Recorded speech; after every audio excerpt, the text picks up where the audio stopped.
క్లోజ్లో ఉంది కదా షాప్ అంతా కూడా, ఆ చైర్స్ అయితే ఎలాగోలా దాటుకొని అయితే లోపలికి వచ్చేసాను.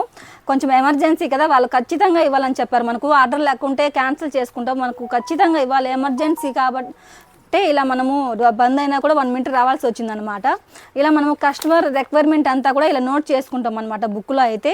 ఎందుకంటే ఒక చిన్న మనకి మిస్టేక్ జరిగినా కూడా ఇబ్బంది కదా, అందుకోసమనే అయినా కూడా ఒక 2 మినిట్స్ మనకు టైం కేటాయించి అయితే షాప్ ఓపెన్ చేసి అయితే తీసుకెళ్తున్నాను అనమాట. ఇది మనకు ఆర్డర్ బుక్ సోఫాది. ఖచ్చితంగా కూడా మనము కస్టమర్ చెప్పిన రిక్వైర్మెంట్ పాయింట్ మీద చేయాలి కదా, అందుకోసమే ఈ బుక్ అయితే మనకి నిన్నైతే తీసుకెళ్లాల్సింది మర్చిపోయాను అనమాట. సో అందుకోసమే ఈరోజు మనకి తీసుకెళ్తున్నాను అనమాట. ఈ బుక్లో ఉండే విధంగా మనం కస్టమైజ్ చేపిస్తాము.